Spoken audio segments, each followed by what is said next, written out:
everybody to the Ottawa City Commission study session. Do we have any public comments? None registered. Great, thank you.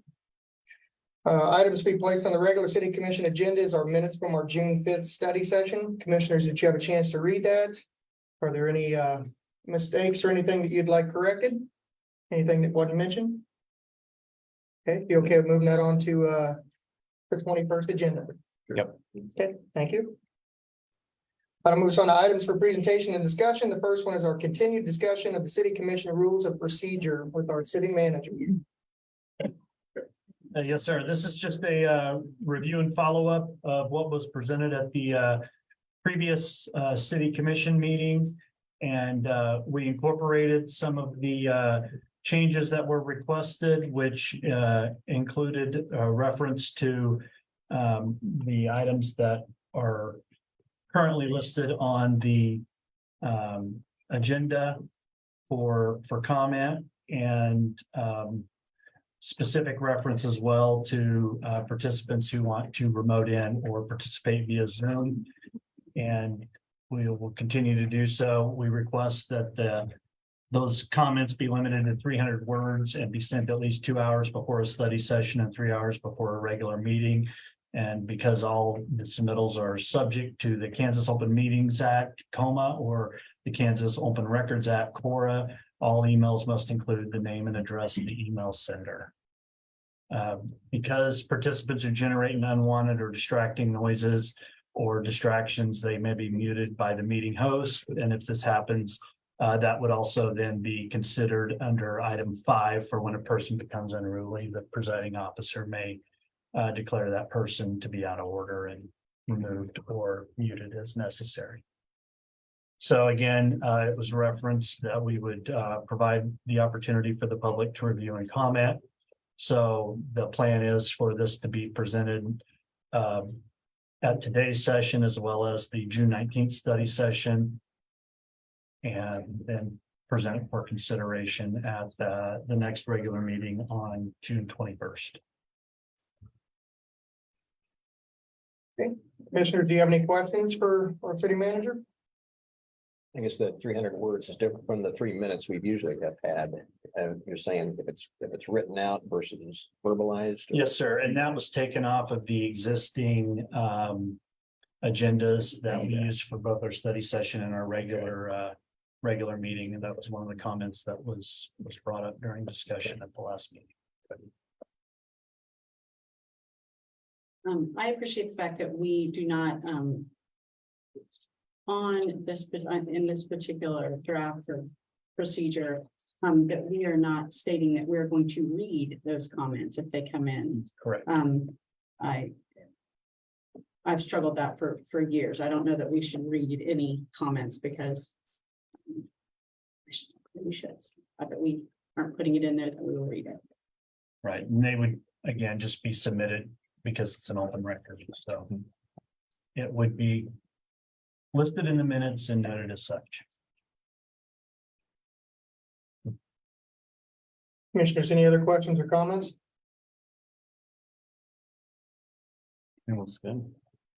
Commissioners, I know our city manager mentioned that it would be on our 19th agenda. Do you need to see it again on the 19th agenda, or do you want to just move it to our 21st agenda? I don't think I need to look at it again. No, I think I'm fine. Yeah, I'm fine, clear. Thank you. Okay, we'll move it to our 21st agenda. Thank you. All right, item 2 is our 2024 budget overview with we're starting off with utilities with Director Landis and Director Tharp. The first one will be for the water. Good afternoon, directors. Good afternoon.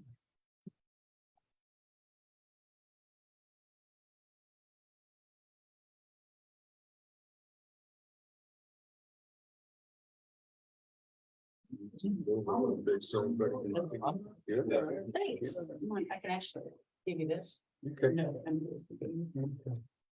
gonna wait for the power stick in control of the PowerPoint. Thank you for this time to review the utility funds for our 2024 budget. Part of this process, I might just start off by talking about what we did to get to the point of presenting this to you. And a couple of weeks ago, we went through all of our special revenue funds, and the next step in our process was to review the utility funds for you. And in this amount of time since we've begun the budget process internally, we've been working on this for months. And everybody that's here in the room for you from the utility side, they really are your resident experts, and they have worked really hard on. They go through line by line and try to look and see what is it that they're trying to accomplish for the utility. What needs to be funded? They're out getting quotes and talking to their people on the other side of the whole process to make sure that they know that what they're asking for makes sense and that we're not over budgeting or under budgeting so that they can be able to accomplish. They're also having conversations about, does it make sense to do it now, soon, or later? And we're tying that all together with looking at the financial side of it with the fund balances. So there's a lot of moving parts and pieces, and they really have worked their tail off on getting this put together to a point where we could come in and have a conversation with you. So I appreciate that from them, because that's a huge undertaking, and they Dennis and his entire crew does a really good job with that. So the 4 utilities that we're going to talk about today are the water, wastewater, electric, and stormwater, and in that order. And I know they're listed on your agenda that way. So we'll start with the water utility. And in your packet, I guess just to preface, in the packet, there's a memo kind of outlines for you what we think are the big picture items for each one of them. So we were consistent across utilities, so you have the same information for each. And then also we've kind of mirrored that in the PowerPoint presentation. So we did not insert the PowerPoint into the packet because it truly was going to be some duplicate information. But we tried to demonstrate those illustrations so that you can kind of see what's happening as opposed to just reading a whole lot of words in a memo format. I guess some of the first up front, do you want to give any comments to kick us off? I don't think so. You're good. Okay. Let's dive in. For the water utility, we did just come to you in the fall, like the wastewater and electric utilities are all the same. We did come to you in the fall talking about rate increases, and at the top of this year in January, we elected to put some rate increases in place for the water utility. Prior to that time, we hadn't had a rate increase in this utility for about 5 years, and it had really taken a toll on the fund balance, and it was declining fairly rapidly because the projects for any one of these utilities are expensive, for one, and they're necessary. And so when we brought those rate increases to you, we kind of had a plan, and we used that plan to kind of base our budget request off of. But the rate increases are included there for you to see. Morning. And just to add to that a little bit, it's not just projects, it's costs. You know, costs have come up, you know, you've all seen costs come up in the grocery store and every place you go. It's the same thing for us. Costs have come up incrementally with everything else, and that has impacted our budgets as much as anything. And maybe it's a little early to judge, but as the rate increase, helping and, you know, obviously helping to get to that target fund balance, are we on a path toward that, you think, or? We don't know yet, Really is don't I know. think is the answer to that. It's gonna take some time. We, you know, just got what we're 3 months into Okay. that really, and then really honestly, probably just 2 overall to get, Yeah, you know, that's true. the whole, you know, but we're hoping that we see some of that impact by the time we come back with these budgets in September, you know, to talk about this again. We'll see how that plays itself out. Yeah, and on the next slide in the memo, there is a fund balance history and a chart that kind of shows you what we believe that to be. So I might also mention, as we're talking about these rates and what they look like over a period of time, we're looking 5 years ahead at a minimum in each one of these utilities as well. So we've gone in and tried to gauge what is going to impact us over time. So we do have an estimate in there for you for a couple of years out. Really hard to see 10 years out, but what we believe is going to happen. The fund balance is going to be slow to recover. We knew that though going in, and we really tried to structure those rate increases in a manner that we thought was going to do what we needed over a period of time, but slow to recover because we have a smaller utility, smaller number of customers, which means that it'll be slow and steady increase. Our revenue our revenue estimates in our budget do include the rate increases as they were proposed over 5 years. A couple of other items of note in our revenues, the annual tower rent that we would normally see coming in here, which is just under 20,000 per year. It did end in the middle of this year for 2023 as Sprint and T-Mobile had merged. They no longer needed to have duplicate equipment on our towers. So that's a slight change to your revenue stream.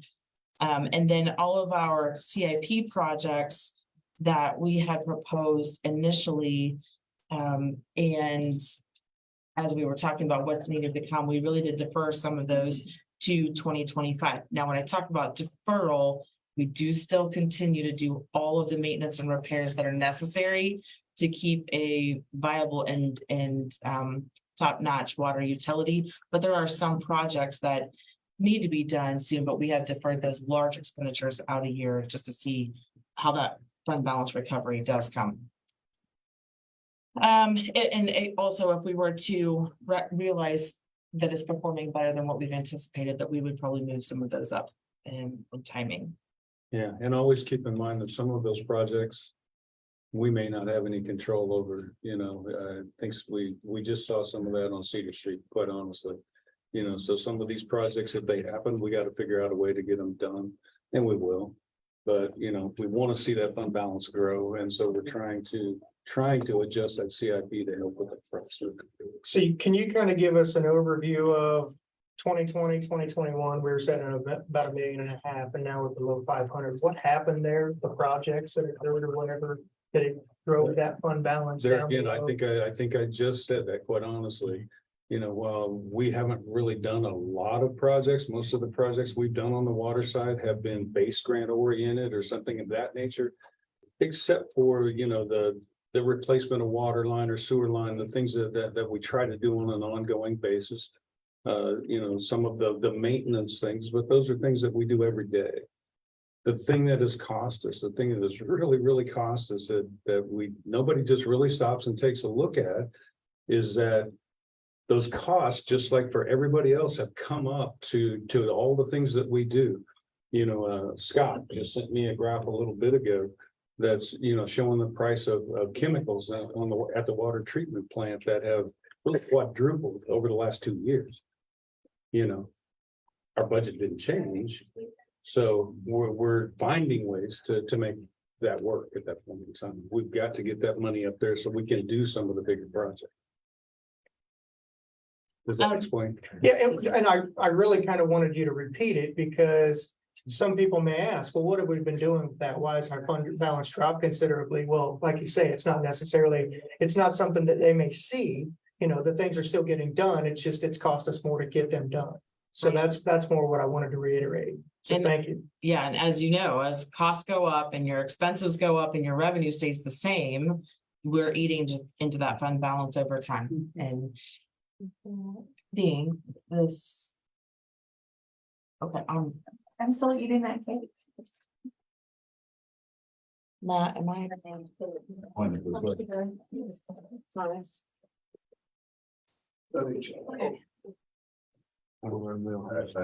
Sorry. Next slide, please. Can you control it? And you want to give it a shot just one more time. There we go. Okay. So this is kind of your table that shows what we think those revenues, expenditures, and the ending fund balances look like. Because we don't have the comp study results back yet. A side note on the personnel. We don't have This, this so category. I'm guessing that's what you hear. So you want to keep all of these, right? Now let's. What's that, Emily? Okay. So none of those are included here and that we would need to use fund balance to offset those expenditures, but the fund balance at the bottom here is kind of what we expect that to happen. And you can see that over the next couple of years that you would start to see an incline in that fund balance, even with the planned expenditures and projects that we have as the way that they're outlined. So that's a good sign that we can at least start to bring that up and we're still being able to accomplish some of those projects. At least we see it that way. These are some of the projects that are the items that are in the budget that are really of note. They're a little bit larger or they're of importance that we wanted to bring to your attention. And they are by cost center. So if you have any questions, we do have those people here. Some of them, some of the really large projects that we've had to spend some time to really talk about is what is the result of the lead and copper inventory going to look like after that's complete? It's in progress now. We don't know exactly what it's going to look like for us later, or what the results might eventually be, although we have some idea. Completing a plant study and then also continuing to make all of those repair and maintenance upgrades that we need to do as they're needed. We do have in the CIP, we had talked about with you 5 annual line replacement projects, and they were in the CIP we reviewed a couple of weeks ago. And then as we talked more about this, and we really got into the line item detail, we decided that the 24 project, although it's really necessary to do, we did need to move it out a year to make it financially feasible to do that project. So some of this is, we started to move a few things around to make it make sense. The other project is the AMI meter replacement. That has been slow to get accomplished. And it's important, and it has proven itself to be important and beneficial to us overall in the whole system. We are about maybe halfway through. We still have a significant cost to expend on replacement of the rest of those meters over time. So we've kind of had conversations on what can we do. We are replacing both in the water utility and the electric utility, but in the water utility, the funds are just simply not there to accelerate that program quite yet. We've had other conversations in the other utility. For So those who we've don't know, can you clarify what an AMI meter replacement is? Oh, sure. Want to talk a little bit? Yeah, it's automated metering infrastructure, which allows the finance department to actually see those meters digitally, rather than the meter readers having to read each one of those. Eventually, it's going to do a lot more than that for us. Quite honestly, we all know what technology can do when it works. Of course, I always want to throw that in there, but yeah, to be able to see that. In their computers, to be able to do shutoffs without going out to the house, with being able to eventually allow customers to actually see their consumption, see when their higher consumptions are, those kinds of things, to be able to be a little more efficient, if they choose to do so. But yeah, the technology has grown, just like all technology. The meters that we had out there were antiquated, to say the least, and we still got a few of them out there. We're getting there, but that's the metering infrastructure that we're working. Well, and I think one of the biggest benefits is notifying a customer of a potential water leak too. That's, You know, yes, we That are able to could save the detect. customer thousands of dollars in lost water. We are able to detect, I was yes. gonna say, I had a frozen pipe that did that and ran and Mhm. got the notice that it was just running Yeah. at 2 a.m. So that was nice. So I Absolutely. think there's a huge benefit to the people as well. Sure. So Absolutely. this will not only accurate billing, but also the fact that it'll save us money down the road too, I assume, right? But less cost of employment cost to read the meters and will there be a difference in there? I don't know it's going to eliminate positions, to be honest. Everything has a maintenance aspect. And so I don't know that over time, maybe right at this point in time, no, I don't know that it's going to save us as far as employee costs. Okay.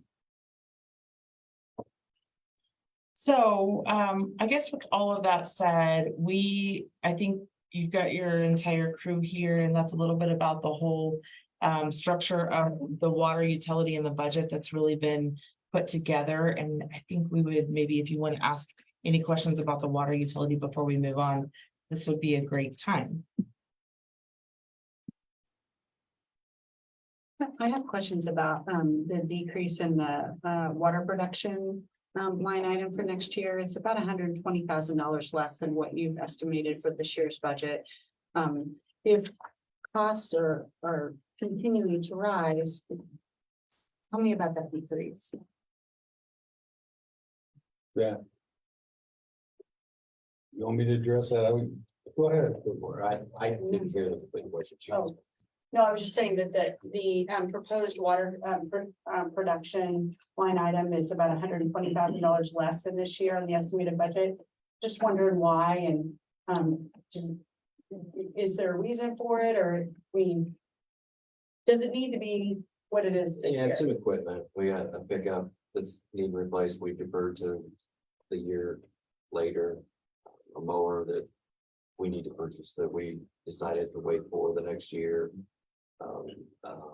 Basin cover. There was some basin covers that we would like to get done, but there again, the bottom line is the important thing. So we're gonna defer that out another year as well. I think also the lead and inventory, that was budgeted in Yes. 2023, and we don't need to budget that again in 24. So that's a large decrease of about 100,000. And It's just a lot. yes, and then I think you had the repairs on the Northeast Power and the Boost bypass that was budgeted in 23 that are not a new renewal type expenditure in 24 as well. Okay, Yeah. all right. I think the key there is it has nothing to do with the production of water. We will No. still Okay, be yeah, so- producing water with the same quality that we have always done. I guess the big jump from 22 to 23 had to do with the chemicals, from 1.193 to 1.732. On the water production, I'm looking at. It was down, it's estimated down. Total water production is down it's 1.7 to 1.38. Or what do you, which? Yeah, I numbers was are you looking at the 23 budget as the increase from the previous year quite a bit. But then again, that had been obviously inflation, like you mentioned, and chemicals and. Well, and also what you're looking at is the budget compared to actual. So I don't have for you, and I don't have with me actually the 22 budget compared to Yeah. budget. But a lot of times what we budget for, a lot of times those expenditures may not happen in that current year, and or if we had a reserve budgeted, we don't always plan to spend that. It's there for in case of emergency type of things, but it doesn't impact in this fund. These enterprise funds, whatever you don't use in that current year, it rolls over to your beginning fund balance for the next year. So then it's available for your other future projects. So we're not losing anything if we budget more than what we expend. It's really a management of that fund balance at the bottom where we want it to live. And our comfort level with where it is related to our target fund balance is how we plan the expenses. And I mean, for the public, enterprise funds are not tax supported, they are customer supported, Absolutely. right? Absolutely, yeah. It's actually the opposite, and we won't go there right now, but Yes. it actually works in Helps the reverse of support that. the other. Yeah. Yeah. But it's not as though we had budgeted $2 million for water production in 2022 and then only spent 1.1 and took in that as tax money. It wasn't tax. Yep. No. There are no ad valorem taxes and no sales taxes associated with any of our utility funds. They're simply service or customer paid user fees.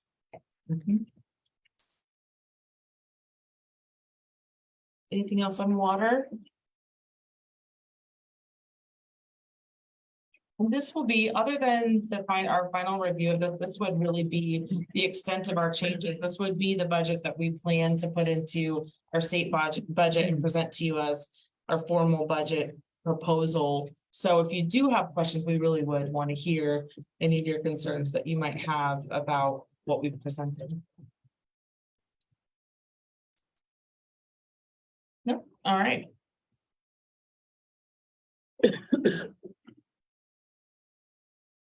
All right, in our wastewater utility, structured the same, but I think just for the purpose of making sure everybody understands, again, this wastewater utility is this simple revenue source in here is the charges for services.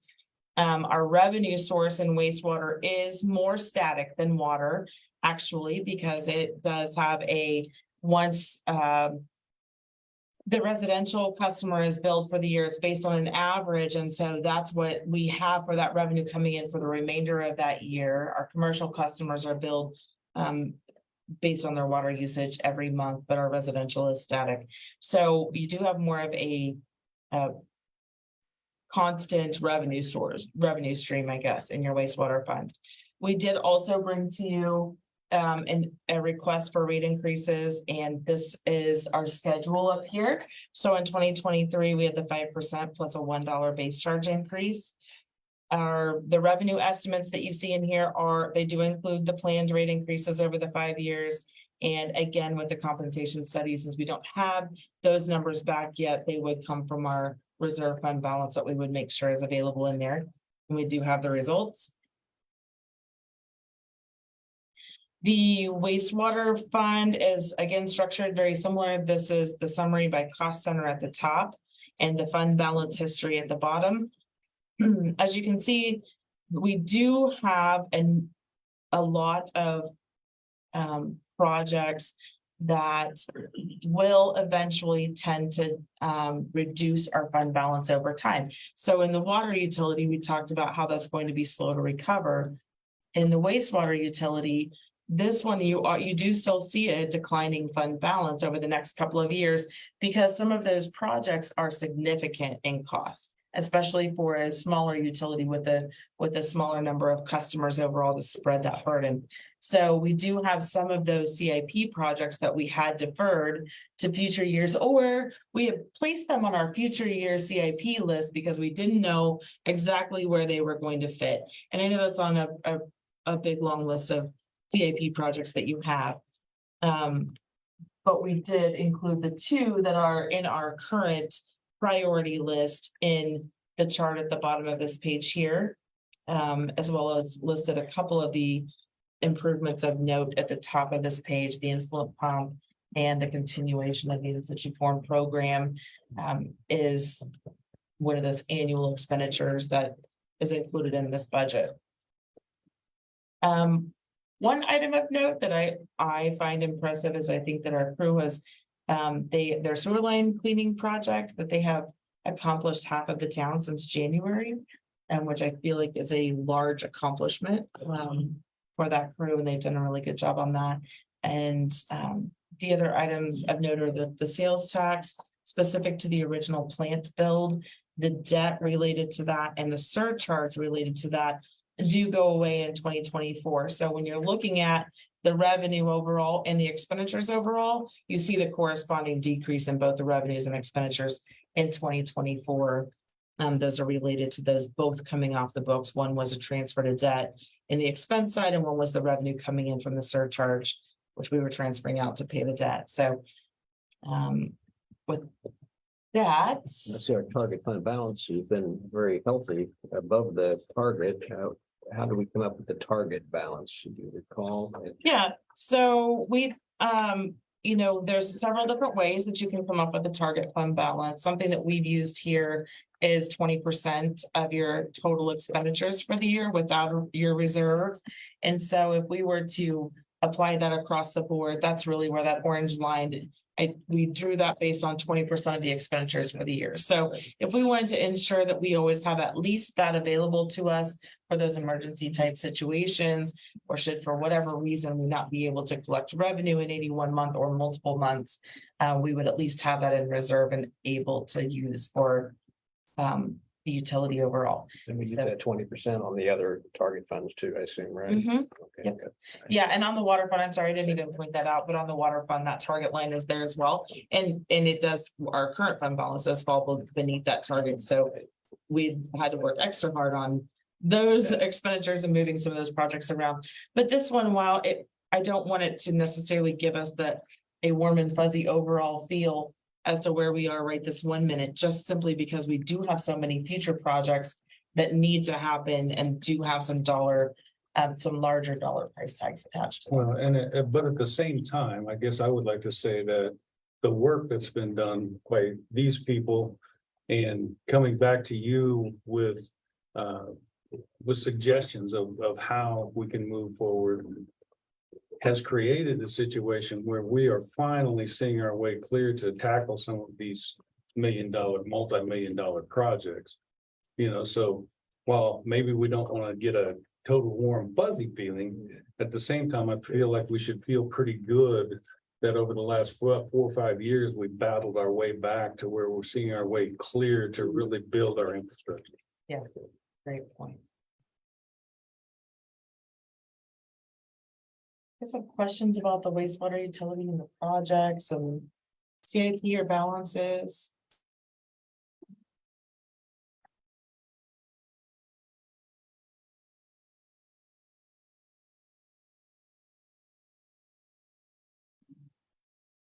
I don't know if you have any questions on wastewater.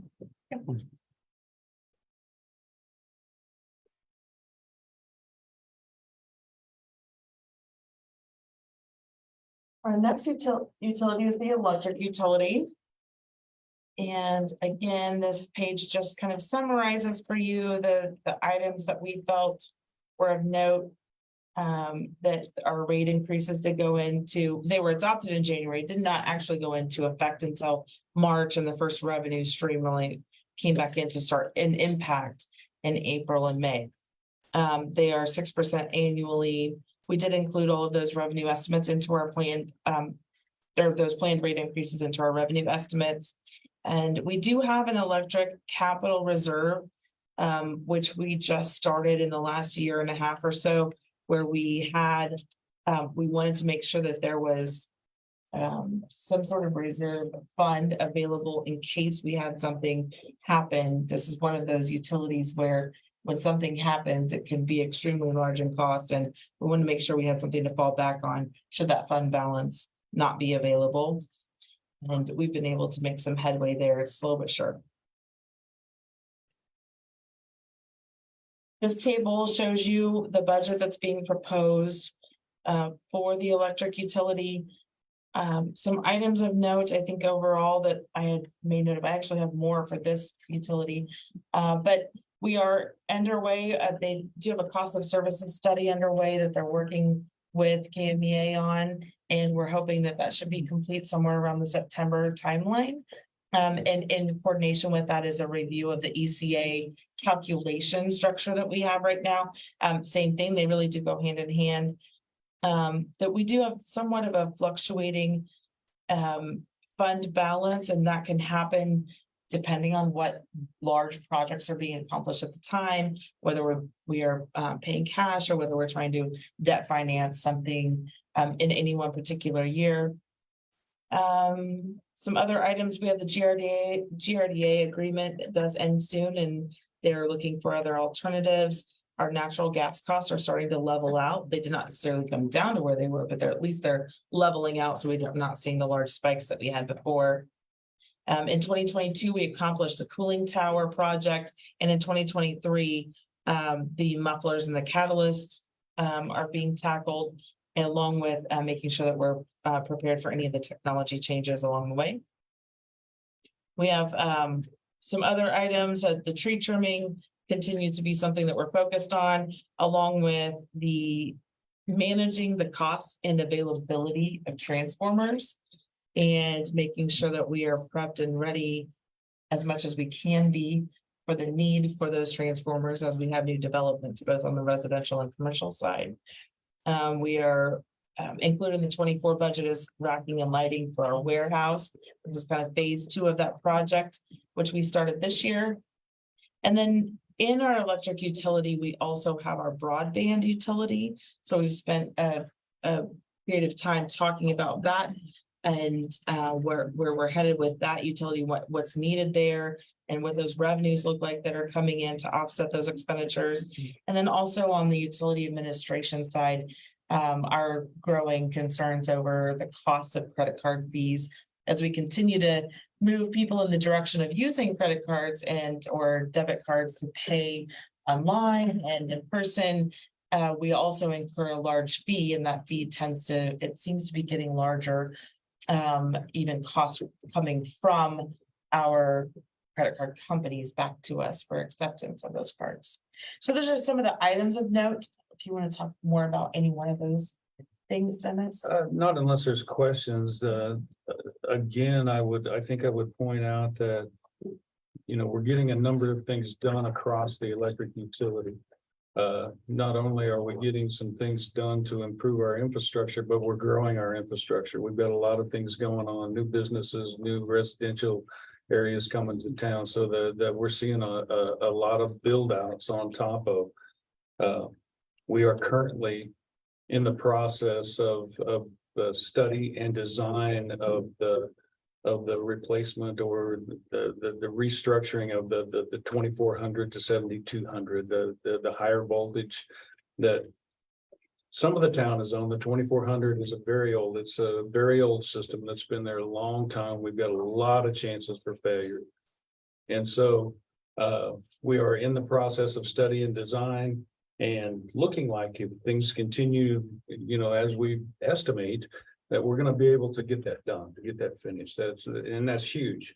We've been trying to get that done. I think the last study that was done on that was 15 years ago, something of that nature. We never got it done. So we're finally getting moved forward to where we can do that. The other one of note that comes in our estimation here very quickly after that is the river crossing. Those structures on the river crossing are iffy at best. They're still there. They're still holding things up.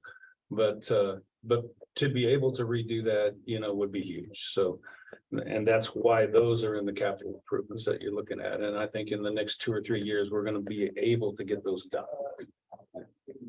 And you're doing that in an environment with very volatile pricing. Absolutely. For the cost of wiring, which literally had an all-time low in 2020 in recent times to an all-time high just a year ago. So you're dealing, it makes pricing and planning problematic. Yes, it does. On the other revenue, I see there in 2022, 460,000, and this year we budget 65. Was there something we moved away from electric fund to somewhere else? What was the 460? Yeah, that's quite a What was jump, the or 460? $400,000 difference there. I'm sorry, are you checking about other revenue? Yes. In 2022, we had 170,000 of that was the loan proceeds that came in from the state to offset the cost of the electric. Because of the winter DCA. storm, so that accounted for part of that. And we recorded that as a revenue in there, and then we expended it, the debt payments went back over time. And we did have a revenue of over $200,000 in 2022. And to be honest, I do not know exactly what that was. I'm happy to go find that right now. Later. I want to make sure that I understand correctly when I read this. It appears as though about 25% of the cost of broadband is being underwritten by other funds. So we're not covering the cost. I mean, our budget is 221 and we're spending 164. Or we're bringing in revenue of 164. Yeah, we're breaking even on the broadband. It's budgeted to spend more than we actually do out of that. Okay. But we usually range on the plus side in the $20,000 to $40,000 per year. But that's if we spent every dime that was budgeted, like capital build out everything, then we would be. Is there growth that needs to happen with the broadband, or is there It's growing opportunities to organically. change? Or Yeah, I mean, it's growing organically and slowly. But yeah, we've noted that as we went through this process, that there's more budgeted than comes in, but we don't spend that amount every year.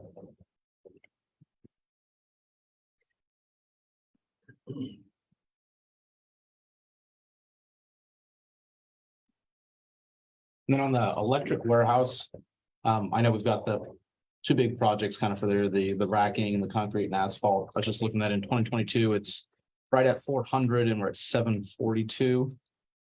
Was there anything else big in there other than these two large projects?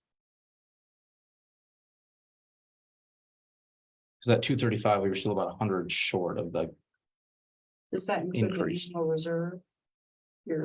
So the annual, the Derek Digger annual reserve for future purchase, does that also go That's not in that division itself. So there is you're talking about the difference between 22 and 24. Yeah, Okay. because yeah, we went up to 578 for this year and then 742. Yeah, so there is the second phase of the warehouse racking and then also concreting the west side of the warehouse and asphalt for the yard. Is there anything else from missing there? Yeah, yeah, I believe that covers that. If I'm looking at it, you've got 578, even if you put 200,000 on top of that, Yeah, that's I- over your 742. Yeah. Asphalt, asphalt will be phased in 3 years, okay. about 200,000 a year for that.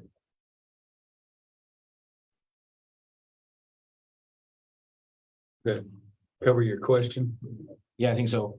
I guess for the public too, what is the warehouse? Is that buying inventory for distribution? That's Is good. that, That's good. And this What- is a good place to talk about what it. is the building? What is it? And I'll kick this off and then I'll let Kurt talk a little bit, but our warehouse is kind of the hub, so to speak, of both our electric distribution and water distribution and wastewater collection. We maintain an inventory for all of those groups. And beyond that, I'll let Kurt talk a little bit about it. Well, over everything for Justice Crew with the water and sewer collection is housed at the warehouse. Whether inside the building, most of his stuff, or a lot of his stuff is inside, some of it's out. And same way with your electric distribution, all your transformers, wires, poles, all that stuff is out of the warehouse. That's what we try to keep track of, and that's what part of this racking is for. A lot of the racking that we have now, or all the racking we have now, was put in there probably in the mid-80s. And a lot of that's, it's seen its better days. And for safety wise and for us to be able to keep better track of our inventory, we're getting different racking to put in there so we can see, organize better and be much more available and efficient for us to pull parts for the guys and be able to sort them. And hopefully with utilizing the new racking also that's going to extend 16-foot high, we can house more stuff that's outside to be able to put it inside the building too. Thank you. Yeah, we fire hydrants, manholes, everything is at that warehouse location. And the advantage of that, I just really want to point out the advantage of that is that when something takes place in the city of Ottawa, 97% of the time, we have the necessary components to take care of whoever comes to town. And we keep rolling that over. There are a lot of people today coming to us asking if they can get a transformer or get certain parts that they can't find anyplace else. So it keeps us moving forward where some people are simply stagnated. There's things that they just simply can't get accomplished. Well, it doesn't delay. If things happen in the city and you need to make a change, there's not a delay waiting for. Probably not everything that comes from the electric utility comes from Amazon in 24 hours. So No. yes, you wait for a very long Not time to get fixed. So Absolutely. it's nice that we have that reserve. Absolutely. What's the current lag on transformers? Transformers last I knew. Go ahead, Kurt. Our bigger transformers, our 500 kVA and above are already here out still. Most of our residential transformers that we have, we can now get those in 3-4 months. But yeah, a lot of the bigger stuff is out of the home, long ways. But I think it's good to point out that if my transformer in my backyard goes out and my block loses power, since we have it on hand, we don't have to wait 3 months to get power for. Absolutely. Yeah, that is the advantage. Yeah. A lot of our wire too, I mean, there's some wire that Edge uses now that for the new something like it. Because we have to pull from an Evergy's inventory. So when Evergy orders enough that they're stockpiled up, well then the people that I deal with will say, okay, they will let loose 2 reels. Okay, I need 2 reels, and then they'll send it to us that way. We can't even go to the manufacturer. I mean, we could go to the manufacturer and buy it, but we have to buy so much of it that it's not cost effective. Good. One of the other equipment side of things is we talked a little bit about the smart meters.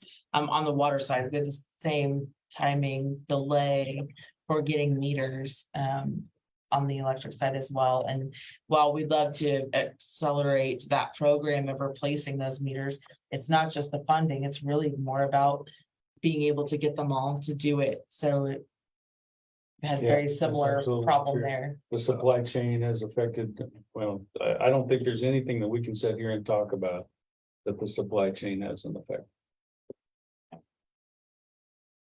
So because I did ask about it earlier, will you tell us more about that? I'm almost sure I had not read about the Derek Digger annual reserve. Tell us about that. Who's Derek Digger?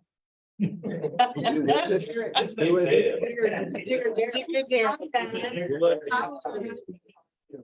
And Derek. Well, never discussed Digger Derek. I am almost sure of it. No, that is our next truck that needs to be replaced, so. I went to the Alltech and this has been, I don't know, a couple months ago. And he said if I ordered one right now, it might be ready in 2026. So. That's about the time it's gonna be ready that we need to replace it. But we have to order it now, so I know it's. That's something that has never happened. Ordering stuff ahead of time, but it's something we definitely have to. I mean, we're kind of thinking outside of the box in this whole thing, the way everything's going on right now. And that $150,000 will be budgeted every year in hopes that we got the money to pay for it when it gets here. Absolutely. Okay. So Digger can Derek. Whatever you want to call it. Maybe we need to have a naming rights for the new. You can do that. Do you have other questions about the electric utility or the budget that's been proposed? Make sure the K-68 light replacement, that's over the river, is that right? The light poles or what, is that what that? Yes, that is one of the projects that was in here is to replace those. Those are.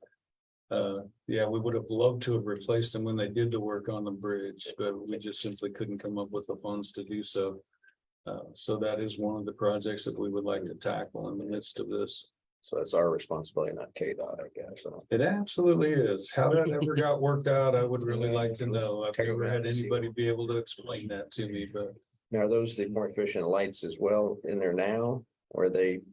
Yeah, yes, they're all LEDs. Most everything in town has been I'm gonna switched say over we're to converted of LED. LED, but the pole itself is what we have to replace because are they wearing out? Is that the? idea there? Yeah, Okay. well, and Ed can tell you that, And the there's pipe going under the bridge that holds the wire. Yeah, And all the utility boxes in there, like, basically gone, just rust. I assume. it's And the original. salt, and, yeah. That's all original. Yeah, it's been how many years ago that was built? Yeah, so, and the biggest expense is trying to get that back underneath there, Yeah. over the bridge, over the water, so. Takes a special truck and a special person that I don't think we have. At least one life jacket, right? Yeah. Digger Derek. It's Yeah. not. Okay. Wow.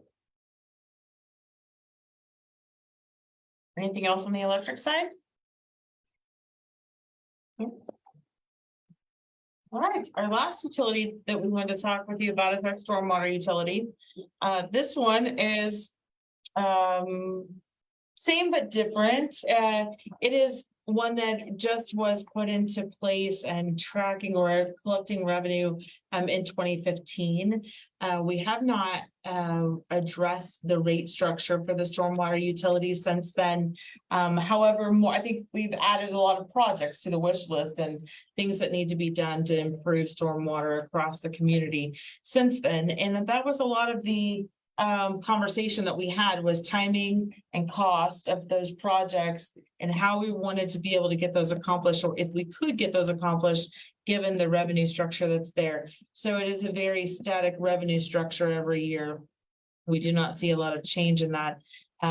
So that does, give us lots of I guess we have to really work hard to keep that fund balance in there and adequate for those projects. And this is one of two budgets that give me the greatest concern with respect to health and knowing the types of projects that they're to finance and fund.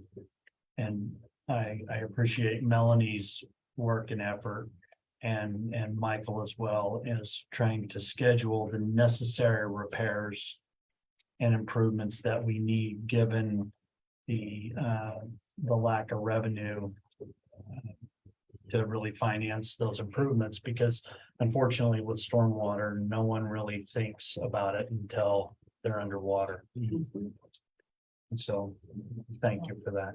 Yeah. One of the things that you will see in our table here for the budget overall is that probably the question mark of why do we have money in personnel services versus contractual and in opposite years. It's an ongoing conversation. Right now, we do not have a stormwater coordinator, but we do contract out that work with one of our consultants. So while we had thought we were going to hire in 2023, we decided to hold off on that. And so we've continued to use the consulting services. So it's really one or the other, but either way, it's worked in there so that we've got some guidance on the stormwater side of things. We've also had other internal conversations about floodplain management and where does that fit? Does it fit on the stormwater side? Does it fit other places? And so we have ongoing conversations about just this and in general water displacement, I guess. And so the budget that you see, I think, it probably looks a little different from year to year, but we do think that at least it gives us a solid budget overall for 2024. You do see that is kind of a declining or at least a lower fund balance over the next couple of years until it does start to come up in 2027, but not because we have an increase in revenue sources at that time, just because of the way that we've structured the projects and the expenditures. We do have far more projects listed for stormwater than what we are able to accomplish with the funds right now. So you will see that for right now, we do have these are on our radar. And well, there's a lot of projects on our radar, but these are the projects that we have sitting in the CIP for you right now. We did even go a little bit further and decide that we have two projects that are our focus right now. We really have all four of these are projects that are our priority, but two of them we are trying to accomplish by 2025 because they're needed and necessary. The others will probably continue to move until the funds are available, or we can either, until the funds become available. And it's possible that there might be some grant funding or some other source of funding in different ways to slice and dice those projects. But for right now, this is our plan. On the project, sorry, on the Cedar, the 9th to 11th, that 1.2 isn't just stormwater, correct? That's the No. cost of the The project overall. the project as a whole, including the Yes. road and Yes. everything. So that line is, Yes, but I Yes, think yeah. we decided that about 250,000 of it is the only part that's the widening. okay.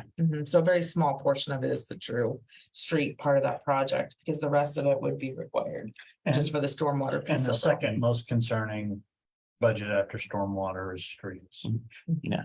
So Yes, So regardless of where it comes from, they're both special revenue funds. And the one thing that was not in your CIP when we first talked about it a few weeks ago, that is now is the replacement of the pump stations. We just recently talked about the importance of that and decided that it was important to add those back and that those needed to come sooner rather than later. And so those did get moved up in our priority listing, and we'll be making an adjustment to the CIP. Well, So bring the back- pumps and the wiring are, well, Kennedy was alive and president when they were installed, so. And the revenue for this is just part of our utility bill, is that correct? It is. Mhm. Just a certain Yes. part of the, how do they figure that? Is it part of the total water usage, or is it just per household, or how many? So the residential So- billing is a set dollar amount per resident per month. I believe it's $4. If I'm wrong, and at all commercial spaces are impervious surface calculations.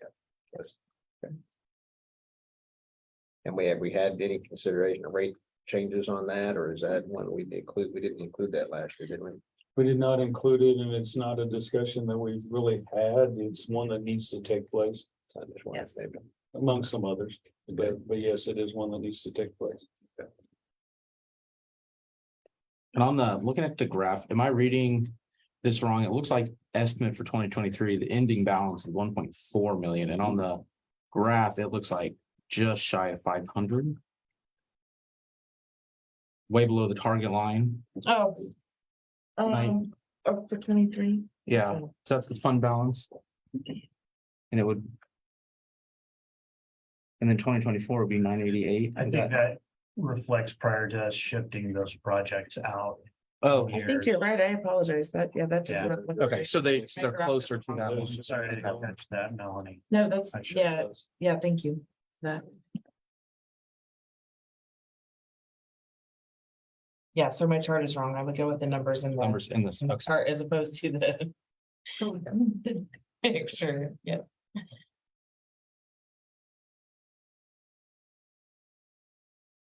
Any other questions on stormwater? And just as a question to you, kind of anecdotally, a few weeks ago, we all saw Skunk Run full.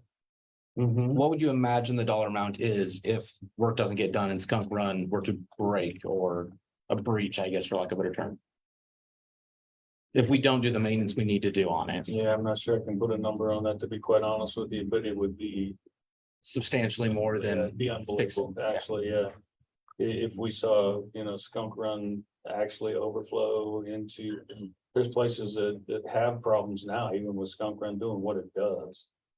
And so if it were to ever, overflow, it would be, unbelievable. Yeah, I would think roads and homes, and there would be a lot of. Absolutely, there would be a lot of damage. And that's part of the discussion that we went into in great detail, was looking at the project needs, the prioritizations, the knock-on effect. And ultimately in trying to identify where's this largest single point of weakness in the system, and that ultimately boiled down to the pumps. Because if we do all of these projects, all we're doing is expediting the flow of water to the weakest point in the system. And so by focusing on the pumps, where we'll be able to evacuate the water in a more expeditious and efficient manner, then we can go back and look at these other improvements that will efficiently get the water there and alleviate that storm flow from our residents and businesses. But if we did the projects before the pumps, then we risk overloading the pumps, which would cause even worse problems than not doing the projects before we do the pumps. Makes sense.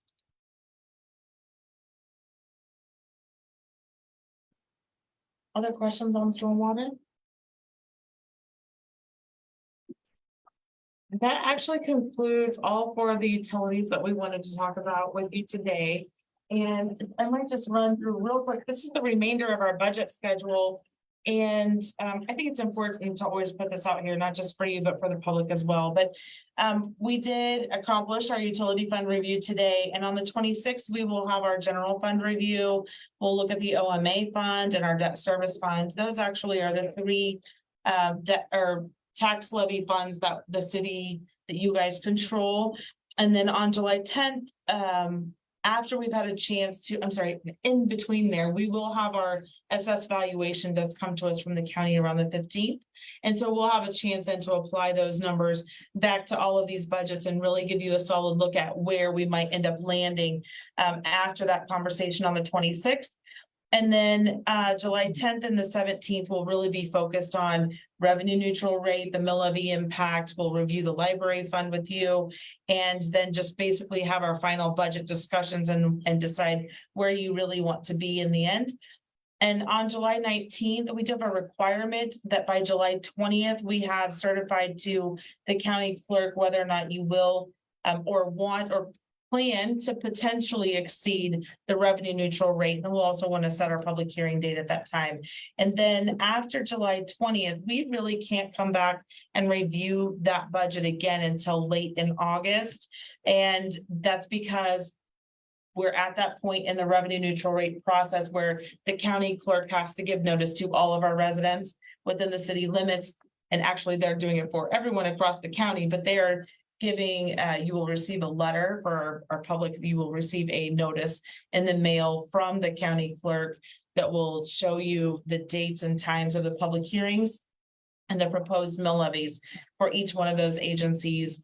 And then after that point, then we can come back and discuss and actually approve a budget and decide whether we are exceeding the R&R. And that next regular evening meeting happens to be September 6th after the timeline that's allowed to us by statute now. So this is really what it looks like. And if you have questions, we're happy to answer. And otherwise, that would wrap up our utility fund review. Can you send out the budget schedule? I'm sorry. Can you send that out? Yes. Good idea, yeah. Commissioners, any other questions for either our directors or any of the other folks that are here about any one of these funds? Hopefully so. Thank you all so much. I would say one more thing. Over the last 2 or 3 years, I think you all have seen some really significant things happen with the way this budget is presented. And with Melanie working with all of these folks around the room, have made some really great strides to give you the information you need without making it hard, so to speak. And so kudos to everybody to what we have created over the last 2 or 3 years. You know, say, well, we saw it in 30 minutes. I don't know how many hours was spent preparing all that. Exactly. So I appreciate that. And I also appreciate the fact that all these people here are taxpayers and they're going to be efficient with their expenditures as well. They differentiate between costs and needs and wants, and all those things are kind of, nebulous, but appreciate everybody's effort on that and making it happen. You're right. Absolutely. Thank you very much. Thank you. Thank you. Thank you all for being here and getting us all the information that's in this packet. We certainly do appreciate it. All right, that moves us on to comments by our city managers. Just go over some operational highlights regarding the water utility at the water plant. The OHS intern Devin Alacron began his service in assisting both the treatment facility and the reclamation facility. And then they conducted and completed the city's annual preventive maintenance program for the elevated valves at our water storage tanks, our water towers. And this week we'll see them treating the water in the sedimentation ponds for helping to keep our water clear, the turbidity down, and give us some reserves to draw on as well. The water distribution and wastewater collection last week, you may have been aware, crews were very busy with the sewer main repair here in the 200 block of East First, and then 2 water main repairs in the 900 block of South Cedar, which was a 12-inch water main repair, and a 6-inch in the 300 block of East 9th. And they're continuing to work on utility line locates this week for the 2023 water main replacement program, and as well as the flushing of the hydrants on the south side of town. Crews for the water reclamation facility last week replaced the mixer in the anaerobic basin, or chipping operations within the basin, which is a normal operation procedure that these types of wastewater processing facilities and wastewater treatment plants utilize. Our electric distribution operations, which we talked about in the utilities, just want to highlight one of the things that the city offers as an incentive is participation in the cost of services. So of our 3 commercial and 1 residential projects, the city covered 62% of the installation cost, excluding labor, with the businesses and residential subdivisions picking up 38% of that cost. Public Works crews are continuing to work in the 1200 block of Maple to conduct the annual road surface repair and fix some potholes around town. And they also assisted with roadway repairs where those 3 utility repair projects, if you want to call them that, occurred. And then our Parks Department did complete the installation of the barbecue grill in Forest Park and shelters 2, 4, and 8. However, they had to defer the Kansas Park project, so that's been delayed, but they have been working with the Kansas Disc Golf Club to insert some signs there in Heritage Park for the disc golf course.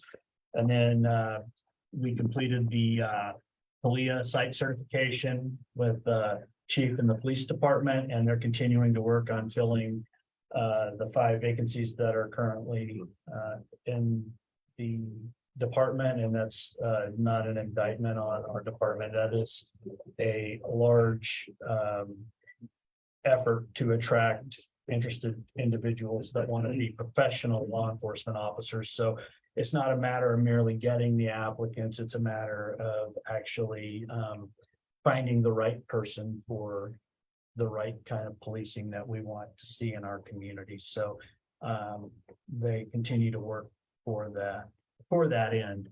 And also want to point out that we did get our 2023 Dodge Durango patrol vehicle in this week. And so hopefully we'll get delivery here soon. And HR conducted they received 22 applications for 14 vacancies and conducted 1 interview for a seasonal groundskeeper position. And they also conducted an interview this afternoon. And then just a highlight of the next 3 action items for the budget calendar this year that Melanie will distribute later today. And that concludes my report. If there are no questions of myself or any member of the city team that's here. Okay, that'll move us on to comments by our city commissioners. Commissioner Kaler, None at this time. Commissioner Graves, None at this time. Commissioner Clayton, I just want to say you guys are all welcome here every Monday at 4. So I know it's a great time and we expect to see you all. That's all that I have. Mayor Pro Tem Skidmore, Does that include us too? Yeah, you're welcome. Yeah. Yeah, but I have to. and I have no comments. I have a couple announcements. Next Monday, we have our study session here at 4 p.m. We'll see y'all. And June 21st, we have a regular meeting at 10 a.m. also here at City Hall. Is there anything else to come before the commission? I'll adjourn.